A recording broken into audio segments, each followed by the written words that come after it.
Senator Kim. Yeah, thank you. Mr. Smith, I think I'd like to start with you because I thought your point about like what exactly is the race, right? You know, we keep talking about the race, and you framed it in a particular way, saying that it's about adoption in the rest of the world, the 78%. I guess I just wanted to ask you to tease that out some more in terms of understanding what role we could play in Congress, in government, in terms of trying to accelerate and champion that AI adoption internationally. I think there's two things. The first is it just shines a light on the importance of getting it right for export controls, which is the AI diffusion rule that's being discussed right now. And I think what it shows is we want to have, I believe, as a country, the kinds of national security controls that ensure that, say, chips don't get diverted to China or get accessed by the wrong users, say, in China for the wrong reasons.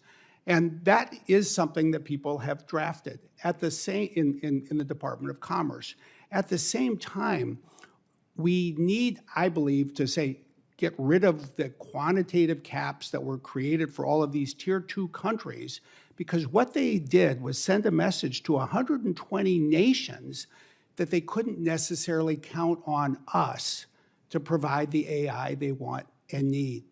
And just think about it. I mean, if this is a critical part of your country's infrastructure, how can you make a bet on suppliers if you're not confident that they'll be able to fulfill your needs? So I think you in Congress and the Senate can help the White House and the Department of Commerce get this right. Mr. Altman, I wanted your thoughts on this. Is that the right framing of the race? Is it about the adoption internationally in terms of other countries? I guess I'm trying to think through it. Like part of what you just said in your previous response was that we want other nations to be able to build upon the U.S. AI stack.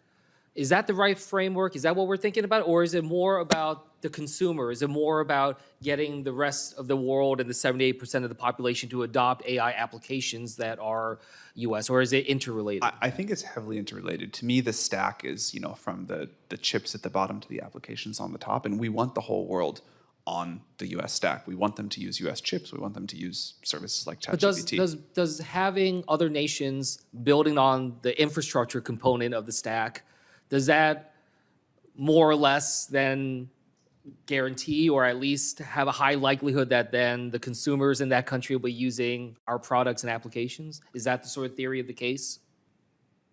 It probably does make it marginally more likely, but I also think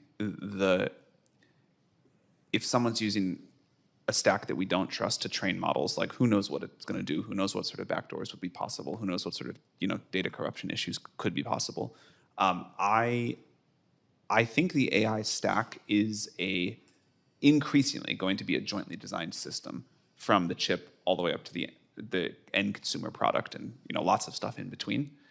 I think separating that won't work that well in practice, and we shouldn't want to. Like again, I think this is a very critical point, that the leverage and the power the U.S. gets from having iPhones be the mobile device people most want, and Google being the search engine that people most want around the world is huge. We talk maybe less about how much people want to use chips and other infrastructure developed here, but I think it's no less important, and we should aim to have the entire U.S. stack be adopted by as much of the world as possible. Yeah, I mean, when we are looking at, you're talking about our investment into models and building of that nature, how are we doing in terms of development of the applications, the AI tools and applications, though, that are trying to embed in people's lives? Not necessarily just the overarching models, but do you feel like we're putting the level of intensity that we need to in terms of that type of development?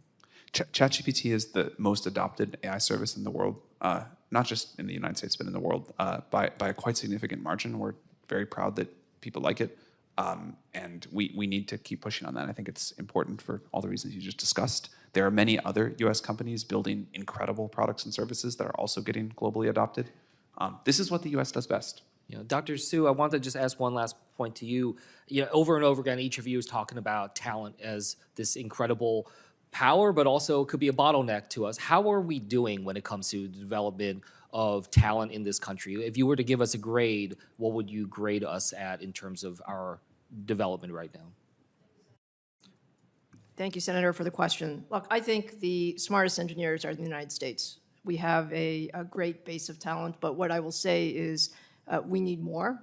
We need more hardware developers, software developers, application How developers. wide is that delta? If we're talking about this as a race, as you did, you know, is that a space where we have a larger amount of delta, or is that a place where it's closing rapidly too?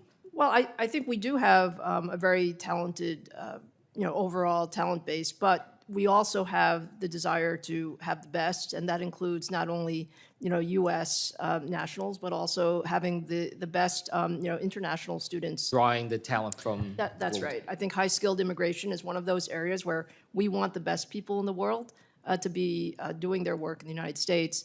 And Senator, if I can just add something to your previous point about the cycle and what race we're trying to win. Technology is one of those things where you can have a very vicious positive cycle. So in other words, when we lead and more people adopt, that means more developers that make our technology better, that increases our lead. So that's what we want, is to have our leadership just increase over time. Senator